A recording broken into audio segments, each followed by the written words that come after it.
कहते हैं संसार में किसी की बात मानो या ना मानो, माता पिता की बात अवश्य मानना चाहिए। और जिसने माता पिता की बात नहीं मानी, संसार में उसको कहीं भी सुख प्राप्त नहीं होगा, ना इस लोक में ना परलोक में। इस ब्राह्मण ने भी माता पिता की बात नहीं मानी। जो व्यक्ति, मनुष्य वही है संसार में, सिर्फ मनुष्य का तन मिलने से कोई मनुष्य नहीं हो जाता। 2 हाथ 2 पैर आंख कान कपड़े और धन होने से कोई मनुष्य नहीं होता। मनुष्य वही होता है जो अपने माता पिता की, गुरु की, संतों की सेवा करता है। सच्चा मनुष्य वही हुआ करता है। क्योंकि जिसने माता पिता की सेवा नहीं करते ना, वो कौन होते हैं? माँ नहीं मात, पिता नहीं देवा, माँ नहीं मात, पिता नहीं देवा, माँ नहीं मात, पिता नहीं देवा, माँ नहीं मात, पिता नहीं देवा, माँ नहीं मात, पिता नहीं देवा, साधु ने सन कर वहीं से साधु नहीं कर वहीं सेवा, करा वहीं सेवा, करा वहीं सेवा। जो माता को माता नहीं मानते, पिता को पिता नहीं मानते, क्योंकि ध्यान देना, वेद उपनिषद कहते हैं कुपुत्रो जायेत क्वचिदपि कुमाता न भवते। माता से जन्मा हुआ पुत्र संसार में आकर के कुसंगति में फंस करके कुपुत्र हो सकता है। उसी माता से जन्मा हुआ एक पुत्र संत बन सकता है, उसी माता से जन्मा हुआ एक पुत्र दैत्य बन सकता है। इसमें माता का कोई दोष नहीं है। पुत्र दैत्य हो सकता है, पुत्र संत हो सकता है, पुत्र निश्चर हो सकता है। कुपुत्रो जायेत, पर क्वचिदपि कुमाता, कोई माता कुमाता नहीं हो सकती। कोई माता पिता अपने पुत्र का अहित नहीं कर सकते। वृद्ध होने के बाद पुत्र, बेटा, बहू माता पिता को रोटी दे या न दे, पर कोई माता पिता ऐसे नहीं है कि सामर्थ्य होने हुए बेटे के साथ दुर्व्यवहार करें। वो भले हमें लगता है, कभी किसी ना किसी को कभी कभी लगने लगता कि हमारे मम्मी पापा ही ऐसा करते हैं, पर ऐसा नहीं है। हम आप जब भी मंदिर में जाते हैं तो भगवान से प्रार्थना करते हैं, भगवान मेरा अमुक कार्य बन जाए, मेरे बेटे का ये हो जाए, मेरा व्यापार अच्छा चले, मेरा बिजनेस अच्छा चले। पर जानते हैं, जब माता पिता मंदिर में जाते हैं तो क्या कहते हैं? भगवान मेरा परिवार सुखी रहे। जब कोई एक व्यक्ति मंदिर जाता है तो अपने लिए मांगता है, लेकिन जब माता पिता मंदिर जाते हैं तो अपने लिए नहीं, वो अपनों के लिए मांगा करते हैं। और मुझे तो लगता है पिता का जीवन ही निछावर अपनों के लिए हो जाया करता है। इस ब्राह्मण ने माता पिता पत्नी की बात नहीं मानी, यहाँ तक कि माता पिता को एक दिन बहुत बात बहस में उनकी हत्या कर दी, सारा धन लेकर के वैश्या को दे दी।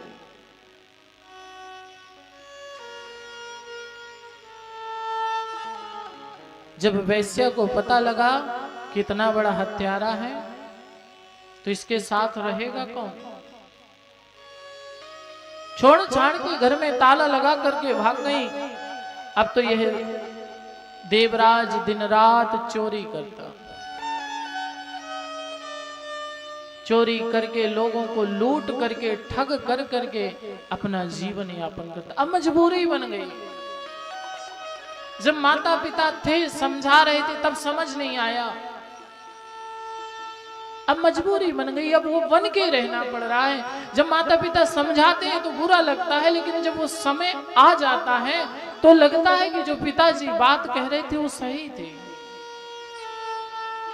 जो माँ समझा रही थी, डांट रही थी, वो सही डांट रही थी, सही धमका रही थी। देवराज चोर बन करके जब माता पिता का सानिध्य नहीं, पत्नी का सानिध्य नहीं, और जिसके लिए यह सब किया उसने भी मार दिया, आज देवराज रो रहा है जगह पर, सोच रहा है कि मैं कितना अधम हूं, मैंने थोड़े से धन के लिए माता पिता से वैर किया, लोगों को लूटना पड़ रहा है। लूटूंगा नहीं तो कोई इतने पापी है कि कोई इसको अपने घर के सामने रुकने नहीं दे रहा है, कुत्तों जैसे भगा दे, भाग जाए भी तो कहां, करे भी तो क्या। जीते जी प्रायश्चित किया। एक दिन यही देवराज प्रतिष्ठानपुर गया, पास के गांव, रात्रि सोचा चोरी करूंगा। वहां गांव के बाहर एक शिव जी का मंदिर था। मंदिर में घंटा ही चढ़ा था। सोचा जब लोग बैठे थे, देखा जब ये लोग चले जाएंगे तो मैं ये घंटा उतार के चला जाऊंगा तो मेरे कुछ खाने की व्यवस्था हो जाएगी। ये देवराज चोरी की नियत से मंदिर के बाहर बैठ गया, पर भगवान भोलेनाथ की कृपा, भोलेनाथ कहते एक क्षण, एक मुहूर्त, आधा मुहूर्त भक्ति युक्त होकर के कथा श्रवण कर लो तो भी फल प्राप्त हो जाता। मुहूर्तम वा तदद्वारं वा क्षणं चावा ये शृण्वन्ति पुराणं तत्र तेषां दुर्गतिर्भवे। जो एक क्षण भी बैठ करके भगवान की कथा सुन लेता है उसके समस्त पाप दूर हो जाते हैं और उसकी दुर्गति नहीं होती। शिव महापुराण की कथा कहती है। यह देवराज भी घंटा के लालच के बस उस मंदिर के कोने में बैठ गया और मंदिर के अंदर शिव महापुराण की कथा चल रही थी। उस पावन कथा को बैठ करके जबरदस्ती ध्यान लगा था, कहाँ? घंटे में। पर कथा इतनी सुंदर थी कि घंटा गया भूल और कथा सुनने में लग गया। गलती से लालच बस देवराज ने कथा सुन लिया और जब कथा पूरी हो गई तो जैसे बोला गया हर हर महादेव, जमकर बोला करी। व्रत है क्या आप लोगों का? आज तो पंचमी खष्टमी तिथि है, आज व्रत तो हो नहीं सकता क्योंकि व्रत तो एकादशी का और संयोग बस सोमवार भी नहीं है तो बुआ जी का भी व्रत नहीं है। चतुर्दशी होती तो मान लेते कि त्रयोदशी होती तो त्रयोदशी व्रत करे हमेशा, हाँ चलो भोलेनाथ का व्रत है। पर आज एकादशी भी नहीं है, त्रयोदशी भी नहीं है, सोमवार भी नहीं है और फिर भी आप लोग की आवाज नहीं है।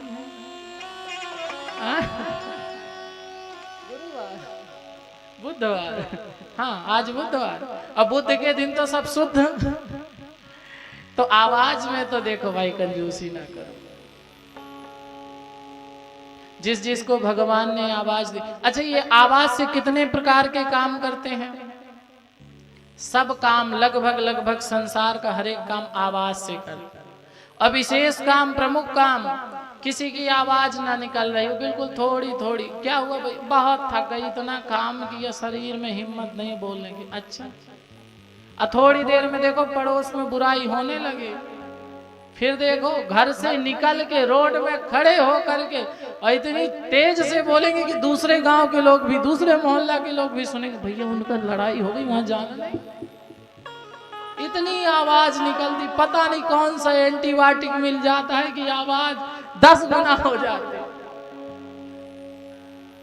तो वो 10 गुना वाली नहीं तो कम से कम 2 गुना, है ना यजमान जी? कम से कम 2 गुना खर्च हो जाए। एक बार जोर से हार हार। हाँ, अब कुछ परसेंट आ जाएगी, एक आध और एंटीबायोटिक मिलेगी तो थोड़ा बहुत आवाज हार हार। हाँ, अब ठीक है। अच्छा, विचार करो, नहीं ठीक होगा तो क्या कर लेंगे? हाँ, तो इससे अच्छा यही माना जाए कि ठीक है।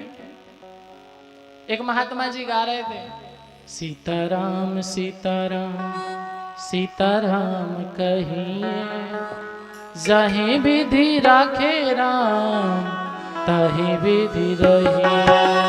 सीताराम सीताराम सीताराम कहिए, जाहि विधि राखे राम ताहि विधि रहिए। जाहि विधि राखे राम ताहि विधि रहिए।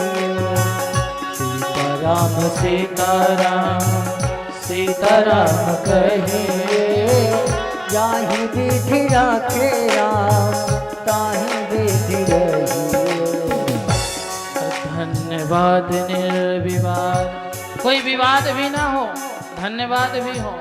धन्यवाद निर्विवाद साधुवाद कहिए, जाहि विधि राखे राम ताहि विधि रहिए।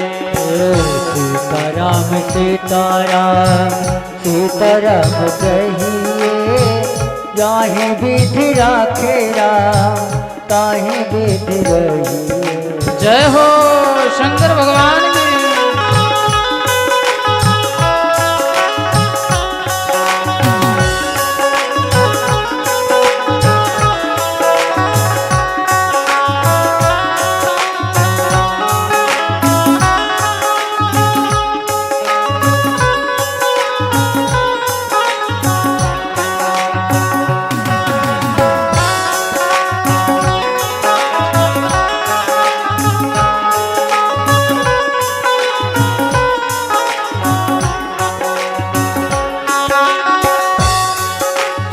और एक विशेषता बताए, मुख में हो राम नाम, राम शिव हाथ में। मुख में हो राम नाम राम शिव हाथ में। तू अकेला नहीं प्यारे, राम तेरे साथ में। तू अकेला नहीं प्यारे, राम तेरे साथ में। सीताराम कहिए, जाहि विधि राखे राम ताहि विधि रहिए।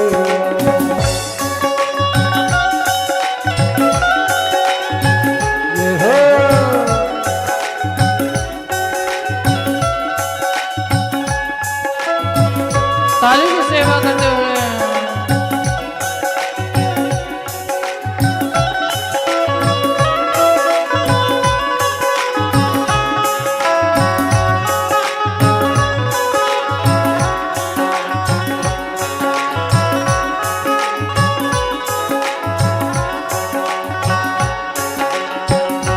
सीताराम सीताराम सीताराम कहिए, जाहि विधि राखे राम ताहि विधि रहिए। जाहि विधि राखे राम ताहि विधि रहिए। जाहि विधि राखे राम ताहि विधि रहिए। जाहि विधि राखे राम ताहि विधि रहिए। जाहि विधि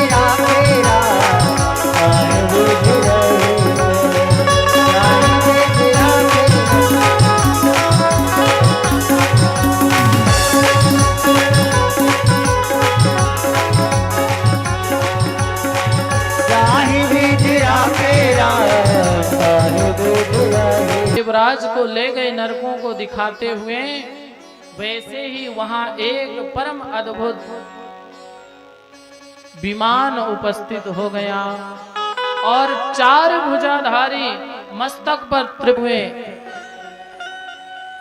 हाथ में त्रिशूल लिए हुए रुद्राक्ष की माला से सुशोभित 2 द्वारपाल प्रकट हो गए। बोलिए शंकर भगवान की जय हो। द्वारपालों ने कहा धर्मराज सावधान। क्यों? धर्मराज ने देखा ये कौन है, ये शिव के दूत। धर्मराज खड़े हो, आइए महाराज यथाउचित पूजन। बोले महाराज ना हम बैठेंगे ना पूजन। क्यों? कैसे आगमन हुए? बोले ये जो एक देवराज नाम का ये जो ब्राह्मण खड़ा है, इसको लेने के लिए आए हैं। देवराज बोले महाराज, यमराज बोले महाराज देवराज को इसे?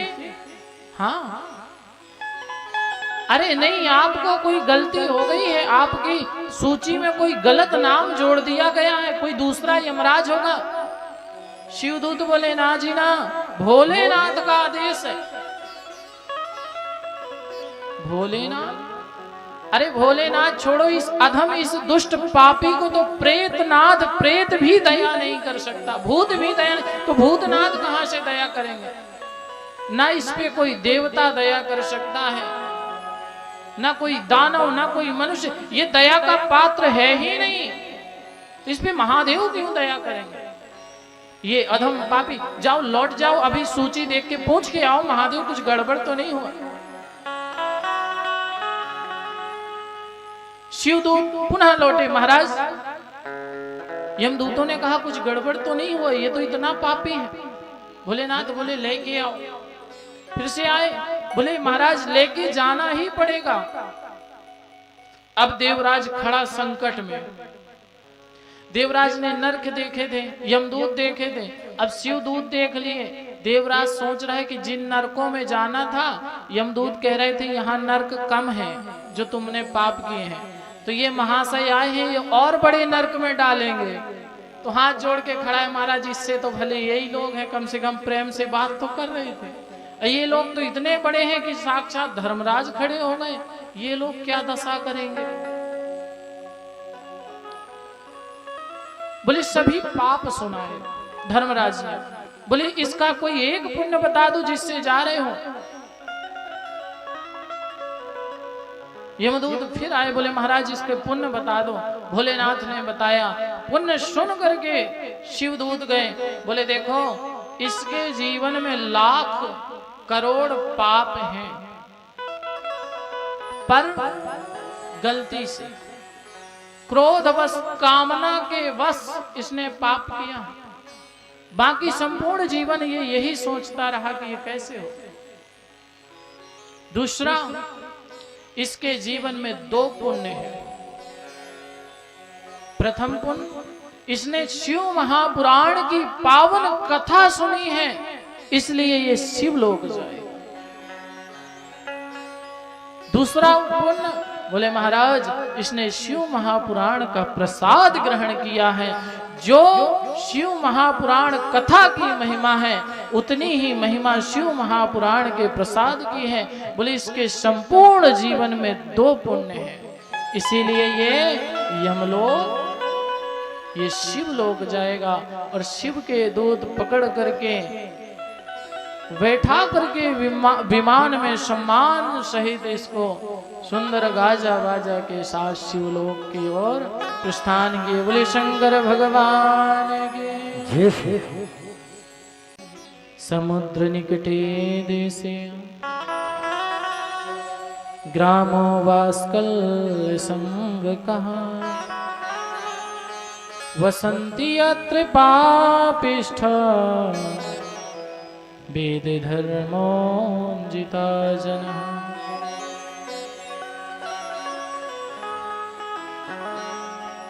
समुद्र के निकट एक वास्कल नाम का गांव था। उस ग्राम में सभी लोग अस्त्र शस्त्र लेकर के रहते थे, धनुष बाण तीर तलवार लेकर के निवास करते थे। और ये समुद्र के निकट में सभी लोग धर्म से दूर दूर तक कोई नाता नहीं था। ऐसे लोग थे, पशुओं को मारना, लोगों को लूटना, ठगना, ऐसे लोग निवास करते थे। शिव महापुराण की महिमा है कि इतने पापी से पापी, अधम से अधम व्यक्ति भी कथा सुन ले तो उसकी मुक्ति हो जाती। ये व्यक्ति भी पापाचार दुराचार करता था। क्या नाम था? एवं कुंजन संवासे ग्रामे वाष्कल संगीते तत्रैको गोविंद गो नाम विप्रायासीन महाधमः। एक बिंदु नाम का महाअधम ब्राह्मण रहता था। परिवार घर को छोड़ करके वेश्या के साथ रमण करके लूटपाट मांसाहार करके जीवन यापन किया। अंत में एक दिन भारी तेज की बुखार आई और उस ज्वार से पीड़ित होकर के इसकी मृत्यु हो गई। पर देखिए, कथा में व्यक्ति के जीवन में माताओं को अर्धांगिनी कहा गया है। पति के लिए पत्नी को कहा गया अर्धांगिनी। क्यों? बैठी हैं परीक्षित जी, ध्यान से देखे, बैठी हैं, अर्धांगिनी है। तो शंकर भगवान की अर्धांगिनी कहा गया क्योंकि पति जो पुण्य नहीं कर पाता, अगर पत्नी ने कर लिया तो उसका भी पुण्य फल पति को प्राप्त होता। इसकी जब मृत्यु हुई तो इसके बाद इसकी पत्नी का नाम चंचुला। चंचुला भी धर्म से पतिभ्रष्ट हो गई और एक दिन इन्होंने गलती से काशी में जाकर के शिव महापुराण की कथा सुनी। कथा में इन्होंने सुना जो पापाचार करते हैं, जो पतिव्रत धर्म का पालन नहीं करते, उनको नरक में जाकर के यमदूत एक लोहे से तपे हुए व्यक्ति से बांध देते हैं और फिर वह पीड़ा सहन करते हैं। इसने सुना कि इतना पाप। महाराज जब सब लोग चले गए, महाराज मुक्ति का उपाय, बोले जाओ शिव जी का जाप करो, शिव महापुराण की कथा सुनो। चंचुला देवी जहां भी शिव जी की शिव पुराण की कथा होती, चंचुला देवी जरूर जाती, कथा सुनती और दिन भर नमः शिवाय का जाप करती। समय आने पर इनकी भी मृत्यु हुई, पर इन्होंने शिव महापुराण की कथा सुनी थी, इसलिए इनको साक्षात मैया पार्वती की सखियों में इनका वास हुआ।